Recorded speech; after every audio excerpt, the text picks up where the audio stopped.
ආයුබෝවන් කාලීන ප්‍රවෘත්ති වාර්තාකරණයේ අංක 1 සියත මධ්‍යහන ප්‍රවෘත්ති සමගින් මම දුමිත ලක්මාල් ප්‍රථමයෙන් පුවත් සිරස්තල කිරිපිටි තිරිඟුපිටි ගෑස් සිමෙන්ති මිල වැඩි කිරීම ගැන අවසන් තීරණය අද ගුලාබ් සුලිකුණාටුව ඉන්දියාවට ඇතුළු වෙයි උතුරු ආන්ද්‍රාවට සහ ඔඩිෂා ප්‍රදේශයට දැඩි බලපෑම් එල්ලවීමේ අවධානමක් ගුලාබ් සුලිකුණාටුවේ බලපෑමෙන් ශ්‍රී ලංකාවෙත් ප්‍රදේශ කිහිපයකට තදවැසි නායමේ අනතුරු හැඟවීම් නිකුත් කරයි. රට විවෘත කළත් කොවිඩ් පැතිරෙන ලෙස ක්‍රියා කළොත් ප්‍රතිඵල දින 14කින් විශේෂඥ වෛද්‍ය හේමන්ත කියයි. ඊයේ දිනේ රෝගීන් 1078ක් මරණ 71යි සමස්ත මරණ 12680 දක්වා ඉහළට. බස්නාහිර පළාතේ ප්‍රධාන රෝහල්වල විශේෂ අවශ්‍යතා සහිත දරුවන්ට එන්නත ලබා දීම ආරම්භයි. තවත් ෆයිසර් එන්නත් තොගයක් දිවයිනට. අද පෙරවරු 7 සිට සෞඛ්‍ය වෘත්තීය සමිති කිහිපයක් පැය 5ක වර්ජනයක. ලෝක සංචාරක දිනය අදයි. බිඳවැටුණු සංචාරක කර්මාන්තය යලි නගා සිටුවීමට අගමැතිගෙන් ප්‍රතිචාර. ඖෂධ නිෂ්පාදනයේ විප්ලවීය වෙනසක්. ජපානයෙන් මිනිසාමෙන් දසදහස් ගුණයක වේගයක් සහිත කෘත්‍රිම බුද්ධි පද්ධතියක්. කොවිඩ් අලුමතින් නැගී සිටින ඉන්දුනීසියාව. ජර්මනියේ ෆෙඩරල් මැතිවරණයෙන් චාන්සලර් ඇන්ජෙලා මර්කල්ගේ පක්ෂය පරාජයට. ප්‍රථමයෙන් දේශීය පුවත්. ජනතාවගේ කරමත තවත් බරක් පැටවෙන දිනය අද. අත්‍යවශ්‍ය භාණ්ඩ කිහිපයක මිල වැඩිවීම පිළිබඳ තීරණය අද රජයේ ගැනීමට නියමිතව තිබීම ඊට හේතුවයි. ඒ අනුව කිරිපිටි, තිරිඟුපිටි, ගෑස් සහ සිමෙන්ති මිල වැඩි කිරීමට අදාළ අවසන් තීරණය අද පැවැත්වෙන කැබිනට් මණ්ඩල රැස්වීමේදී ගැනීමට නියමිතයි. අත්‍යවශ්‍ය භාණ්ඩ කිහිපයක මිල වැඩි කිරීමට සිදු කර ඇති ඉල්ලීම් පිළිබඳව පසුගිය 24 වෙනිදා රැස් වූ ජීවන වියදම් අනුකමිටුවේ අවධානය යොමු වුණා. එහිදී වාර්තා වුණේ කිරිපිටි, තිරිඟුපිටි, ගෑස් සහ සිමෙන්ති මිල ඉහළ දැමීමට යෝජනා ඉදිරිපත් වී ඇති බවයි. කෙසේ වෙතත් කිරිපිටි රුපියල් 200කින් මිල වැඩි කිරීමට යෝජනා ඉදිරිපත් වුවද එම මුදල ප්‍රමාණවත් නොමැති බවයි කිරිපිටි ආනයනකරුවන් පවසන්නේ. මෙම භාණ්ඩවල මිල වැඩි කිරීම සිදු කරන්නේද නැද්ද යන්න තීරණය අද පැවැත්වෙන කැබිනට් මණ්ඩල රැස්වීමේදී තීරණය කිරීමට නියමිතයි. ඒ අනුව අද පස්වරු 5ට අග්‍රාමාත්‍ය මහින්ද රාජපක්ෂ මහතාගේ ප්‍රධානත්වයෙන් සූම් තාක්ෂණය ඔස්සේ අමාත්‍ය මණ්ඩල රැස්වීමක් පැවැත්වීමට සැලසුම් කර තිබෙනවා. අදාළ භාණ්ඩවල මිල වැඩි කරන්නේද බදු ඉවත් කරන්නේද එසේත් නැතිනම් සහන ලබා දෙන්නේද සම්බන්ධයෙන් මෙහිදී සාකච්ඡා වනු ඇති බවටයි තොරතුරු වාර්තා වන්නේ. පොළොන්නරුව සහ අනුරාධපුර දිස්ත්‍රික්කයන්හි සහල් මෝල් හිමියන්ගෙන් රජයේ සහල් මිලදීගෙන සතුස හරහා පාරිභෝගික ජනතාවට බෙදා දීමේ වැඩපිළිවෙලක් ක්‍රියාත්මක කළද එය නිසි ලෙස ක්‍රියාත්මක නොවන බවටයි ජනතාව චෝදනා කරන්නේ. මෝල් වලට කතා කරලා ගමුගෙන මේ දවස්වල තාම වැඩ කරන්නේ නැහැ. ඉස්සරහට මිල වෙනස් වුණාම දෙන කතාව තමයි කියන්නේ. ඉතින් ගමේ මෝලකින්වත් හාල් නැහැ අපිට. මොන හේතුවක්ද දන්නේ හාල් නැහැ. මේ කිරිපිටිත් නැහැ, සීනිත් නැහැ. දැන් කඩවල වල තේ හදන්න සීනිත් නැහැ. පාරිභෝගික වෙන කඩේට හාල් නැහැ. අපිට කියන්න සිද්ධලා තියෙනවා මං හිතන්නේ මගේ අවුරුදු දැන් මේ ජීවිත කාලෙටම හාල් වික්ක නැති පළවෙනි අධීර තමයි මේක. හාල් එනවාඩු කියන්නේ පාර්ලිමේන්තුවට ලබා දෙන්න මෝල් හිමියෝ කැමති වෙලා නැහැ. ඒ නිසා අපිට විකුණන්න බැරි පාර්ලිමේන්තු උඩින්. ඒ නිසා අපිට ගෙන්නන්න නැතුව ඉන්නවා. හාල් ගන්න විදිහක් නැහැ අපිට. එහෙන් ගණන් වැඩි දෙනවා කියන මිනිස්සු දෙන්නේ නැහැ. කිසිම පියවරක් නැහැ නේද? දැන් මේ මාස දෙක තුනේම නැහැ. බඩු නැහැ. බඩු ගන්න විදියකුත් නැහැ. කරගෙන යන්න විදියකුත් නැහැ ඉතින්. ඉල්ලීම් කිහිපයක් මුල් කර ගනිමින් අද පෙරවරු 7 සිට මධ්‍යහන 12 දක්වා සෞඛ්‍ය වෘත්තීය සමිති කිහිපයක් වැඩ වර්ජනයක නිරත වුණා.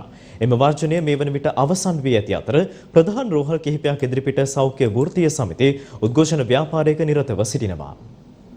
සෞඛ්‍ය සේවකයින් මුහුණ දී ඇති ගැටලු කිහිපයක් මුල් කරගනිමින් අද පෙරවරු 7ට මෙම වෘත්තීය ක්‍රියාමාර්ගය ආරම්භ වුණා. අද මධ්‍යහන 12න් අනතුරුව රට පුරා උද්ඝෝෂණ ව්‍යාපාරයක්ද ආරම්භ කරන බවයි රජයේ හෙද නිලධාරීන්ගේ සංගමේ සභාපති සමන් රත්නප්‍රිය මහතා ඊයේ සඳහන් කළේ. මෙම වර්ජනය සම්බන්ධයෙන් ඔහු අද පළ කළේ මෙවන් අදහසක්. වෘත්තීය සමිති 44ක් අද උදේ 7ට සේවාවෙන් ඉවත් වීමේ ක්‍රියාමාර්ගයක් ආරම්භ කරා. විද්‍යාලය, ළමා රෝහල, ඒ වගේම පිළිකා රෝහල වැනි විශේෂිත රෝහල් වල අපි ක්‍රියාමාර්ගය ගන්නෙ නැහැ. කොවිඩ් රෝහල් වල රෝගී ජනතාව අපහසුතාවයට පත් වෙන විදිහට මේ ක්‍රියාමාර්ගය ගන්නෙ නැහැ. කොවිඩ් සඳහා සෞඛ්‍ය සේවකයෝ 13 දෙනෙක් ජීවිත බිලි දීලා තියෙනවා. එයාට වන්දි මුදලක් ගෙවන්නවත්, එයාගේ පඩිය ගෙවන්නවත් ආණ්ඩුව මේ වෙනකොට කටයුතු කරලා නැහැ. පඩිපතින් සාක්කුවෙන් මාසික රුපියල් 15000ක් 20000ක් විතර වියදම් එනවා. රාජකාරීට වාර්තා කරන්න, රාජකාරී පවත්වාගෙන යන්න, වාහන පහසුකම් නැහැ, බස් නැහැ, කෝච්චි නැහැ. අතිකාල දීමනා කප්පාදු කරලා තියෙනවා. පරණ PP කිට් ගෙන්නලා, බාල PP කිට් ගෙනල්ලා සෞඛ්‍ය සේවකයන්ට N95 මාස්ක් එකක් නොදී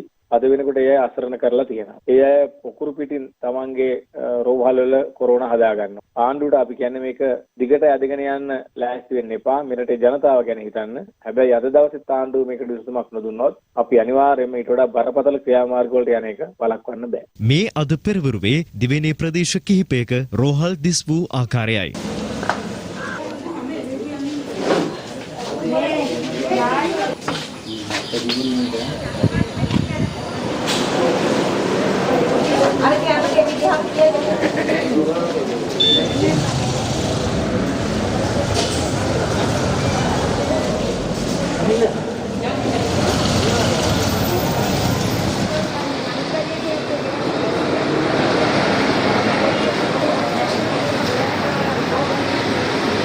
ඉඳගෙන ඉන්නවා ඉතින් දෙන්නම් කියනවා පොත් ටික නම් ඇතුළට ගත්තා. කොහොම වෙයිද දන්නේ නැහැ ඉතින්. දැන් යන්න වාහන තියෙනවා නම් කමන්නේ. පාරවල වාහන වැඩ කරන්නේත් නැහැ. පාරක වාහනයක මේ ළමයි කරගෙන එන්නත් බෑ. මාගේ අපි අසරණ කරද්දී ඇත්තටම දුකයි. අපි ඇත්තටම අසාධ්‍ය ලෙඩුනේ. ඒ හින්දා ඇදුම තියෙනවා, හතිය තියෙනවා, ස්නායු දුර්වලතාවය තියෙනවා. මේක ගැන අපි දන්නේ නැතුව අපි ආවේ. කිලික් තියෙන දවසට එන්න ඕනනේ. නැත්තම් කය ගහන හින්දා ආවා.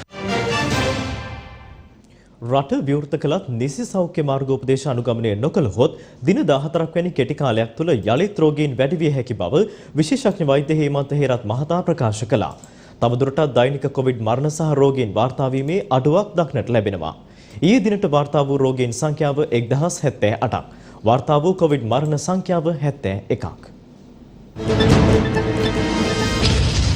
පනවා ඇති නිරෝධායන ඇඳිරි නීතිය එළඹෙන ඔක්තෝබර් මාස 1 වෙනිදා අලුයම 4ට ඉවත් කිරීමට නියමිතයි. එසේ වුවත් නියමිත සෞඛ්‍ය මාර්ගෝපදේශ තවදුරටත් අනුගමනය නොකළහොත් යළිත් කොවිඩ් පැතිරීමේ අවධානමක් පවතින බවයි විශේෂඥ වෛද්‍ය හේමන්ත හේරත් මහතා ප්‍රකාශ කළේ. යම් ආකාරයකට රට විවෘත කළත් ඒක මම හිතනවා ක්‍රමානුකූලව තමයි ඒක කළ යුත්තේ. එසේ කළත් මේ රෝගය බෝවීමට තියෙන ඉඩකඩ අවම වෙන ලෙස හැසිරීම, ඒ කටයුතු ක්‍රියා කිරීම වැදගත් වෙනවා. එසේ නොවුනොත් ඒකේ ප්‍රතිඵල දවසකින් අපිට ලැබෙන්නේ නැහැ. අපි රෝගය පැතිරෙන ආකාරයට වැඩ කළොත් ඒකේ ප්‍රතිඵල ලැබෙන්නේ තවත් දවස් 14ක් විතර ගියාට පස්සේ. එතකොට අපිට ප්‍රමාද වැඩි. ඒ නිසා යම් ආකාරයකට රට විවෘත කළත් මේ අපි මේ පවත්වාගෙන යුතු සියලු සෞඛ්‍ය පුරුදු ඒ ආකාරයෙන්ම පවත්වාගෙන යෑම වැදගත් වෙනවා. එසේ නොතිබුණොත් අපි නැවතත් අර පළමු තත්වයට පත්වීමට යම් ඉඩකඩක් තියෙනවා. පළාත් අතර සංචරණය කියන එක 100% කළ යුතුද නැද්ද කියන එක නෙවෙයි වැදගත් වෙන්නේ. ඒක හරහා සෑම තැනක රෝගීන් හිටියත් යම් ප්‍රදේශයක පාලනයක් වෙනකොට ඒ පාලනයට බලපෑමක් ඇති වෙන්න පුළුවන් පළාත් අතර සංචරණය නිසා. මෙතන නීතියෙන් ඒ සංචරණ සීමා පැනවීම කෙසේ වෙතත් අපි සියලු දෙනාම හැකි පමණ උත්සාහ කළ යුතුයි එවැනි සංචරණ වංගෙන් වැළකී සිටීම. එළඹෙන ඔක්තෝබර් මාස 1 වෙනිදා රට විවෘත කිරීම සම්බන්ධයෙන් රාජ්‍ය මාත්‍ය සුදර්ශනී ප්‍රනන්දුපුල්ලේ මහත්මියද මෙලෙස අදහස් පළ කළා. රෝගීන් අඩුවීම සාධනීය ලක්ෂණයක්ද මේ රට විවෘත කිරීමට? අනිවාර්ය රෝගීන් අඩු වෙලා තියෙනවා, මරණ අඩු වෙලා තියෙනවා. ඒ වගේම රෝහල් පද්ධතියේ ධාරිතාව දැන් අඩු වෙගෙන යනවා. ඒකට එකපාරට රට විවෘත කරන්න නැහැ. අධීර වශයෙන් සීමා සහිතව ක්‍රමානුකූලව රට විවෘත වෙයි කියලා හිතනවා. නිරෝධායන ඇඳිරි නීතිය පැනවීමත් සමග දෛනික කොවිඩ් මරණ හා රෝගීන් වාර්තා වීමේ අඩුවක් මේ වන විට දක්නට ලැබෙනවා. ගත වූ පැය 24 තුල වාර්තා වූ රෝගීන් සංඛ්‍යාව 1078ක්. ඒ අනුව මෙරට සමස්ත කොවිඩ් රෝගීන්ගේ සංඛ්‍යාව සටහන් වන්නේ 5,13,609ක් ලෙසයි. කොවිඩ් වෛරසය ආසාදනය වී සිදු වූ තවත් මරණ 71ක්ද ඊයේ වාර්තා වුණා. අදාළ මරණ සියල්ල පෙරේදා දින සිදුව ඇති බවයි සෞඛ්‍ය සේවා අධ්‍යක්ෂ ජෙනරාල්වරයා තහවුරු කළේ. වයස අවුරුදු 30ට වඩා අඩු එක් පුද්ගලයෙක් වයස අවුරුදු 30ත් 59ත් අතර පුද්ගලින් 14ක් හා වයස අවුරුදු 60ට වඩා වැඩි පුද්ගලින් 56 දෙනෙකුද මියගිය පිරිස අතරට ඇතුළත්. ඒ අනුව මේ මාසයට අදාළව ගත වූ දින 26 තුල පමණක් වාර්තා වී ඇති කොවිඩ් මරණ සංඛ්‍යාව 3495ක්. මෙරට සමස්ත කොවිඩ් මරණ සංඛ්‍යාව 12680 දක්වා ඉහළ ගොස් තිබෙනවා. බස්නාහිර පළාත තුළ සිටින නිදන්ගත රෝගාබාධ සහිත දරුවන් සඳහා ෆයිසර් එන්නත ලබා දීම අද ආරම්භ වුණා. මේ අතර තවත් ෆයිසර් එන්නත් මාත්‍රා තොගයක් අද අලුයම දිවයිනට රැගෙන එනු ලැබුවා. නිදන්ගත රෝගාබාධ වලින් පෙළෙන විශේෂ අවශ්‍යතා සහිත වයස අවුරුදු 12ට වැඩි දරුවන්ට එන්නත් කිරීමේ කටයුතු බස්නාහිර පළාතේ සියලු ප්‍රධාන රෝහල්වලදී අද ආරම්භ කෙරුණා.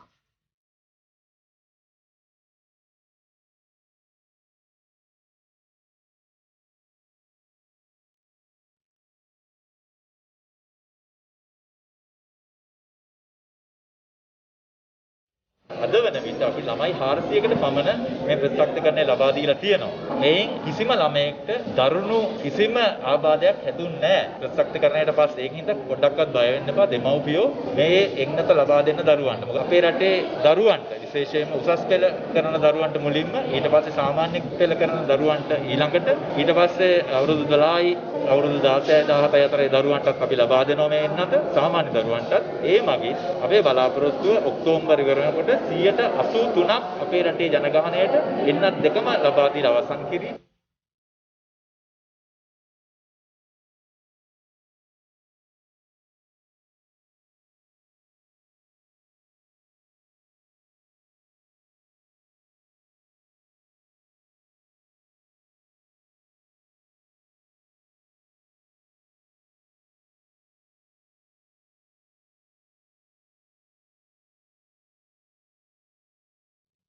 කොවිඩ් වෛරසය මර්ධනය සඳහා වූ ෆයිසර් එන්නත් මාත්‍රාතෝගයක් අද අලුයම දිවයිනට රැගෙනු ලැබුවා. AQR 668 දරන ගුවන් යානයේ අනතුරුව අදාළ එන්නත් ඔගේ මධ්‍යම එන්නත් ගබඩාවේ විශේෂිත වූ අධිශීතාගාරයේ වෙත රැගෙන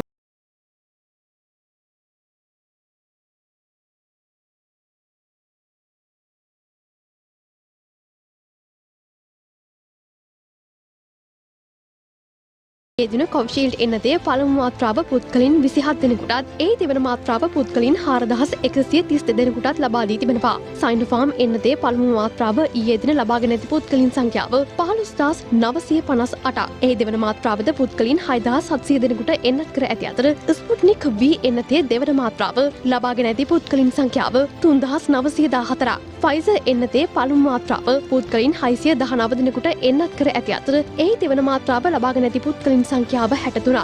මොඩර්නා එන්නතේ පළමු මාත්‍රාවද ඊයේ දින පුද්ගලයන් 2767 දෙනෙකුට ලබා දී ඇති අතර දෙවන මාත්‍රාව ලබාගෙන ඇති පුද්ගලයන් සංඛ්‍යාව 8.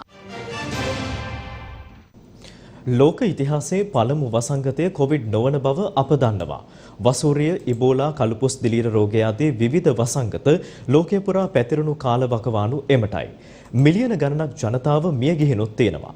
තාක්ෂණය හා වෛද්‍ය විද්‍යාව මෙතරම් දියුණු නැති කාලෙත් ඒ වසංගත ජය ගන්නට ලෝකයට හැකි වුණා. ස්ථිර වශයෙන්ම කොවිඩ්ද පරාජය කිරීමට ලෝකයටම හැකිවන බවට ඉන්දුනීසියාව අද කදිම සාක්ෂියක්. සිරුරු ගොඩ ගැසුණු කාලයක් එරටත් තිබුණා. අද ඉන්දුනීසියාව යලි නැගිටින අයුරු එහි සිටින ජාත්‍යන්තර වාර්තාකාරිණී කෝසලා මාධවී හෙටිආරච්චි සියතට වාර්තා කළා. ඉන්දුනීසියාව ඉතා දරුණු ලෙස COVID-19 වසංගතයට ගොදුරුණු රටක් බව මේ වන විට ඔබ දන්නවා. ඒ හා බැඳුණු සියලුම බාධක ඔවුන් ජයගෙන ඉදිරියට යන්නට නව තාක්ෂණය හා බැඳුණු නොයෙකුත් ක්‍රියාමාර්ග මේ වන විට ක්‍රියාත්මක වෙමින් පවතිනවා. ඒ අතරිනුත් ප්‍රධාන ලෙසම මේ රටේ ජීවත් වන සියලුම පුද්ගලයන්ගේ COVID සම්බන්ධ දත්ත ඇතුළත් විශේෂ වූ ඇප්ලිකේෂන් එකක් හඳුන්වා දී තිබෙනවා. සුපිරි වෙළඳ සංකීර්ණ, වෙළඳසැල්, ප්‍රධාන ආයතන, කාර්යාල මේ ස්ථානවලට ඔබ ඇතුල් වෙද්දී ඔබගේ දත්ත පරීක්ෂා කිරීමට අවශ්‍ය වෙනවා. ඉන් අනතුරුව තමයි ඔබට එම ස්ථානයට ඇතුල් වීමට අවසර ලැබෙනවාද නැද්ද යන්න තීරණය වෙන්නේ. මම දැන් ඉන්නේ සුපිරි වෙළඳසැල් සංකීර්ණයක් ඉදිරිපිට. අපි බලමු මෙම ක්‍රියාදාමය කොහොමද ක්‍රියාත්මක වෙන්නේ කියලා. වර්තමාන ලෝකය තුළ පුද්ගලයන් එන්නත් කරණයට බඳුන් වී ඇතිද නැද්ද යන්න ප්‍රධාන නිර්ණායකයක් බවට පත් වෙලා. අපි ගැටෙන පරිසරයේ පුද්ගලයන් කොයිතරම් දුරට ආරක්ෂාකාරීද යන්න හඳුනාගෙන තිබෙන අවදානම පාලනය කිරීමක් මෙම හඳුන්වා දුන් ඇප්ලිකේෂන් එක මගින් සිදු කරනු ලබනවා. සුපිරි වෙළඳ සංකීර්ණ, වෙළඳසැල්, ප්‍රධාන ආයතන, කාර්යාල, විනෝදාත්මක ස්ථාන සහ උයන් වැනි ස්ථානවලට ඇතුල් වීමේදී මෙම ඇප්ලිකේෂන් එක හරහා පුද්ගල කොවිඩ් දත්ත පරීක්ෂා කිරීම කරනු ලබනවා. කෙයා ප්‍රොටෙක්ට් සිස්ටම් නැතිනම් පෙඩිලි ලින්ඩුන්ගි නමින් වන මෙම ඇප්ලිකේෂන් එක මගින් පුද්ගලයෙක් දැනට කොවිඩ් ආසාදිතයෙක්ද ලබාගෙන ඇති කොවිඩ් එන්නත් මාත්‍රා ගණන කොපමණද යන්න අනුව එම පුද්ගලයාට අදාළ ස්ථානයට ඇතුල් වීමට ලැබෙන අවසරය තීරණය වෙනවා. සියලුම දෙනා තමන්ගේ ස්මාර්ට් ජංගම දුරකථනයට මෙම ඇප්ලිකේෂන් එක ස්ථාපිත කරගත යුතුයි.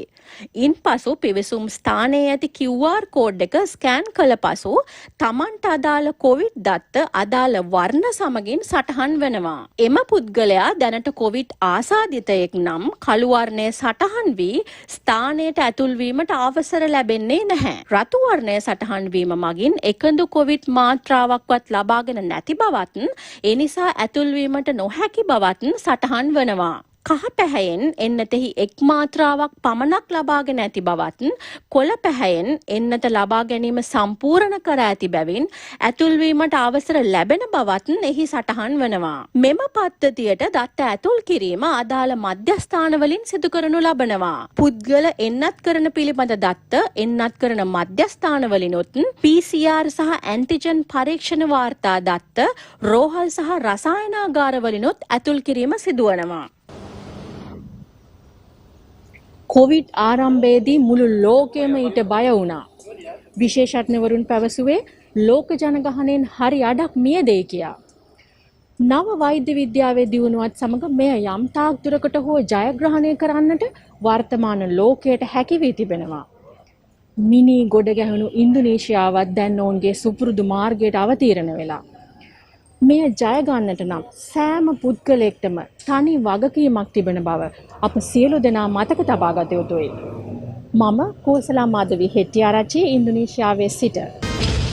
විවිධ රෝග සඳහා අවශ්‍ය ඖෂධ සංයුතීන් හඳුනා ගැනීමට කෘත්‍රිම බුද්ධි පද්ධතියක් නිර්මාණය කිරීමට ජපාන් පර්යේෂකින් කණ්ඩායමක් සමත්ව තිබෙනවා. මෙම නව කෘත්‍රිම බුද්ධිය මගින් විවිධ රෝග සඳහා අවශ්‍ය ඖෂධ සංයුතීන් ඉතා හොඳින් හඳුනා ගන්නා බව කියුෂු විශ්වවිද්‍යාලයේ කීර්තිමත් මහාචාර්යවරයෙකු වන නකයාමා කොයිචිගේ පවසනවා. සාමාන්‍යයෙන් ඖෂධ නිෂ්පාදනයේදී විවිධ රසායනික ද්‍රව්‍ය වෙන වෙනම හඳුනා ගත යුතුයි. ඒ සඳහා විශාල කාලයක් සහ ශ්‍රමයක් වැය වෙනවා. මෙම නව කෘත්‍රිම බුද්ධි පද්ධතියට මිනිසා දසදහස් ගුණයක වේගයකින් රසායන ද්‍රව්‍ය විශ්ලේෂණය කිරීමේ හැකියාව ඇති බව පර්යේෂකින් පෙන්වා දෙනවා. මේ නිසා කොවිඩ් සේම පිළිකා ඇතුළු රෝග රාශියක් සඳහා නව ඖෂධ හඳුනා ගැනීම සේම ඖෂධ නිෂ්පාදනයේද ඉතා වේගවත් වනු ඇති බවයි පර්යේෂකින් මාධ්‍යයට පවසා ඇත්තේ.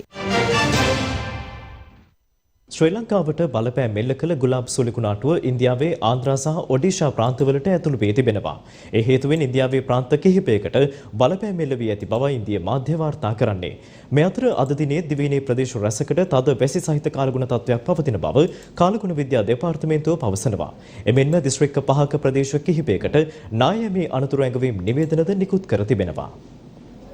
බෙන්ගාල බොක්ක ආශ්‍රිත මුහුදු ප්‍රදේශයේ පැවති ගුලාබ් සුලිකුණාටුව කාලිංගපට්නම් වෙරළ තිරය හරහා උතුරු ආන්ද්‍රා සහ ඔඩීෂා ප්‍රාන්තයන්ට ඇතුළු වී තිබෙනවා. මේ හේතුවෙන් අද දිනේ තුලත් බස්නාහිර සබරගමුව මධ්‍යම සහ වයිඹ පළාත්වලත් ගාල්ල සහ මාතර දිස්ත්‍රික්කවලත් විටින් විට වැසි හෝ ගිගුරුම් සහිත වැසි ඇතිවිය හැකි බවයි කාලගුණ විද්‍යා දෙපාර්තමේන්තුව නිවේදනයක් නිකුත් කරමින් පවසන්නේ. දිවයින හරහා විශේෂයෙන් මධ්‍යම කඳුකරේ බටහිර බෑවුම් ප්‍රදේශවලත් උතුරු මැද වයිඹ දකුණ සහ බස්නාහිර පළාත්වලත් සුළඟේ වේගය පැයට කිලෝමීටර් 50-60ක් දක්වා වැඩි විය හැකි බවයි එම දෙපාර්තමේන්තුව ප්‍රකාශ කරන්නේ. තවද මණ්ඩාරම සිට පුත්තලම, කොළඹ, ගාල්ල සහ හම්බන්තොට හරහා පොතුවිල් දක්වා වන මුහුදු ප්‍රදේශ විටින් විට රළු විය හැකියි. එම මුහුදු ප්‍රදේශවල නැවත දැනුම් දෙනතුරු දීවර සහ නාවක කටයුතු වල නොයෙදෙන ලෙස කාලගුණ විද්‍යා දෙපාර්තමේන්තුව දැනුම් දී සිටිනවා. මේ අතර දිස්ත්‍රික්ක 5ක ප්‍රදේශ කිහිපයක් සඳහා නායමේ අනතුරු ඇඟවීම් නිවේදන නිකුත් කර තිබෙනවා. ඒ අනුව ගාල්ල, කෑගල්ල, මාතර, නුවරඑළිය සහ රත්නපුර දිස්ත්‍රික්කයන් සඳහා මෙලෙස නායමේ අනතුරු ඇඟවීම් නිකුත් කර ඇති බවයි වාර්තා වන්නේ.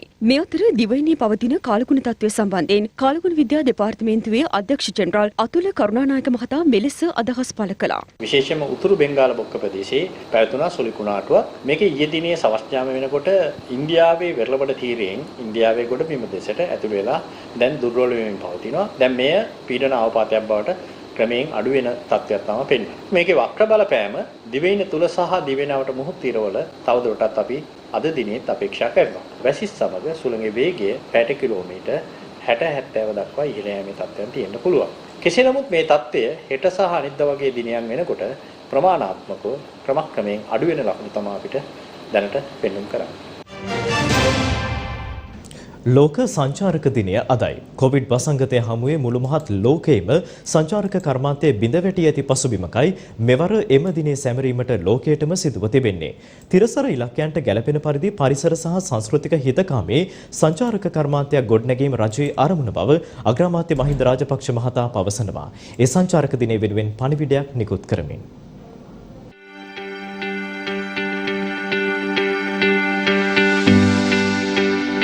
ජාත්‍යන්තර ප්‍රජාව තුළ සංචාරක ව්‍යාපාරයේ භූමිකාව පිළිබඳ දැනුවත් කිරීම සහ එය ලෝපුරා සමාජ සංස්කෘතික දේශපාලන හා පාරිසරික සන්දර්භයන්ට බලපාන්නා වූ ආකාරය පිළිබඳ නිරූපණය කිරීමේ අරමුණින් ලෝක සංචාරක දිනය සමරනවා. ඒ සෑම වසරකම සැප්තැම්බර් 27 වනදායි. ලෝක සංචාරක සංවිධානය ප්‍රමුඛත්වයෙන් රටවල් රැසක් මෙම දිනය සැමරීමට එක්වනවා. සංචාරක කර්මාන්තය ප්‍රමුඛව හා සක්‍රියව පවතින රටක් ලෙස ශ්‍රී ලංකාවද මෙම ජාත්‍යන්තර දිනය සමරනවා. මෙරට ආර්ථිකය නැංවීම උදෙසා සංචාරක කර්මාන්තයෙන් ලැබෙන දායකත්වය සුළු පටු නැහැ. මිලියන 3කට ආසන්න ජනතාවක් ඍජු හා වක්‍ර ලෙස සංචාරක ව්‍යාපාරය සමග සම්බන්ධ වී සිටිනවා. යුද්ධය නිමාවීමෙන් අනතුරුව පැවති නිදහස් වාතාවරණය මෙරට සංචාරක ව්‍යාපාරයේ දියුණුවට හේතු වුණා. නමුත් පාස්කු ප්‍රහාරයෙන් සහ ගෝලීය කොවිඩ් වසංගතයෙන් අනතුරුව අපේ රටේ සංචාරක කර්මාන්තයට ඇතිවුණු බලපෑම සුළු කොට සලකන්නට බැහැ. සංචාරක කර්මාන්තයේ නියුතු බොහෝ දිනකට රැකියා අහිමි වුණා. අපේ රටට විදේශ විනිමය ගෙන එන මාර්ග ඇහිරුණා. මෙම කර්මාන්තයේ ආශ්‍රිතව වර්තමානයේ පැනනගෙන ගැටලු හඳුනා ගනිමින් වර්තමානයට ගැලපෙන පරිද්දෙන් මෙරට සංචාරක කර්මාන්තය ප්‍රවර්ධනය කිරීම රටේ සියලු වගකිව යුත්තන්ගේ මාහැඟි කාර්යභාරයක්. අපේ සාම්ප්‍රදායික කලාවන් මෙන්ම පාරිසරික පද්ධතීන් රැක ගැනීමත් මෙරට සංචාරක කර්මාන්තයේ හෙට දවස වෙනුවෙන් ගත යුතු අත්‍යවශ්‍ය පියවරක් බවයි අපට හැඟෙන්නේ. ලෝක සංචාරක දිනය නිමිත්තෙන් අග්‍රාමාත්‍ය මහින්ද රාජපක්ෂ මහතාද පණිවිඩයක් නිකුත් කර තිබුණා. එන්නත් කරණයේ ප්‍රගතියත් සමග බිඳ වැටුණු ව්‍යාපාර ශේෂ්ත්‍ර නොබෝ දිනකින් යලි ගොඩනැගීමට අවශ්‍ය වටපිටාව නිර්මාණය කිරීමට රජයට හැකියාව ලැබී ඇති බවයි අග්‍රාමාත්‍යවරයා එහි සඳහන් කර ඇත්තේ. සංස්කෘතික උරුමයන්ගෙන් පිරී අපගේ මාතෘභූමියට නව සංචාරක ආකර්ෂණීය විශේෂ ශේෂ්ත්‍ර හඳුන්වා දීමේ වගකීම බාරගෙන ඇති බවද අග්‍රාමාත්‍යවරයා පවසනවා. අන්තර්කරණීය වර්ධනයක් උදෙසා සංචාරක කර්මාන්තයේ මැයින් වූ කාලීන තේමාවකට අනුව මෙවර සැමරෙන ලෝක සංචාරක දිනයට ශ්‍රී ලංකාව උද්‍යෝගයකින් යුතුව එක්වන බවයි අග්‍රාමාත්‍යවරයා සිය නිවේදනයේහි දක්වා ඇත්තේ. ඇමරිකාවේ ලොස් ඇන්ජලිස්හි ඇනෙම්හි ශ්‍රී රතන අන්තර්ජාතික බෞද්ධ මධ්‍යස්ථානයේ අභිනවයෙන් නිදි කළ ධාතු මන්දිරය පසුගියදා විවෘත කෙරුණා. ඒ පූජ්‍ය බොගෝල්ලේ සුමන පණ්ඩිත හිමියන්ගේ අනුශාසනා පරිදි ලොස් ඇන්ජලිස් නුවර අනේම්හි ශ්‍රී රතන අන්තර්ජාතික බෞද්ධ මධ්‍යස්ථානයේ අභිනවයෙන් නිදි කළ ධාතු මන්දිරය පසුගියදා විවෘත කෙරුණා. සර්වඥ ධාතුන් වහන්සේ තැන්පත් කිරීම විහාරාධිපති පූජ්‍ය බෝගොල්ලේ සුමන පණ්ඩිත ස්වාමින් වහන්සේගේ අනුශාසනා පරිදි සිදු කෙරුණා. මෙම විහාරස්ථානයේ අභිනවයෙන් නිදි කළ ධාතු මන්දිරයේ වැඩ සිටින සර්වඥ ධාතුන් වහන්සේලා වැඳ පුදා ගැනීම සඳහා මේ වන විට බැතිමතුන්ට අවස්ථාව සලසා දී තිබෙනවා. විශේෂයෙන්ම ලංකාවේ සිට අපිට ධාතුන් වහන්සේලා ලබා ගැනීම සඳහා ජානපුර විශ්වවිද්‍යාලයේ සහාය කතිකාචාර්ය ගරු කටයුතු අපේ හිතවත් ජේගම නාරද හාමුදුරන් වහන්සේගේ මූලිකත්වයෙන් එවාගේ මේ සඳහා අපේ රතන විහාරස්ථානයේ වාසය කරන සංජීව කරුණාරත්න මහත්මයාගේ සහයෝගය ඇතිව අපිට ධාතුන් වහන්සේලා ලබා ගැනීමට ශක්තිය ලැබුණා. මේ ලොස් ඇන්ජලිස් විහාරස්ථානයේ තැන්පත් කරලා සුබ මොහොතින් අපේ ඇනහැම් ශ්‍රී රතන ජාත්‍යන්තර බෞද්ධ මධ්‍යස්ථානයේට අපි ධාතුන් වහන්සේලා වඩම්මට යෙදුණා. ඒ සියලු ශක්තියෙන් තුන්වන්ගේ ආශිර්වාද බලයෙන් සර්වඥ ධාතුන් වහන්සේලාගේ ආශිර්වාද බලයෙන් මේ ලෝකයෙන් පවතින व्यसनකාරී තත්ත්වවලින් නිදහස්ව නිරෝගීව සියලුම ජනතාවට තමන්ගේ වැඩ කටයුතු කිරීම සඳහා ශක්තිය ධෛර්ය නිරෝගී සුවය සැලසේවා කියන ආශිර්වාදය ප්‍රාර්ථනා කරනවා. සියත මධ්‍යහන ප්‍රවෘත්ති විකාශය අවසන්. ඔබට සුබ දවසක්.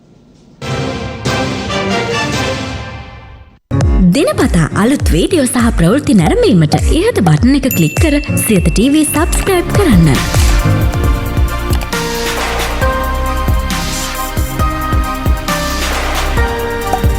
අලුත් වීඩියෝ ගැන මුලින්ම දැනගන්න මෙම සීනුව ක්ලික් කරන්න.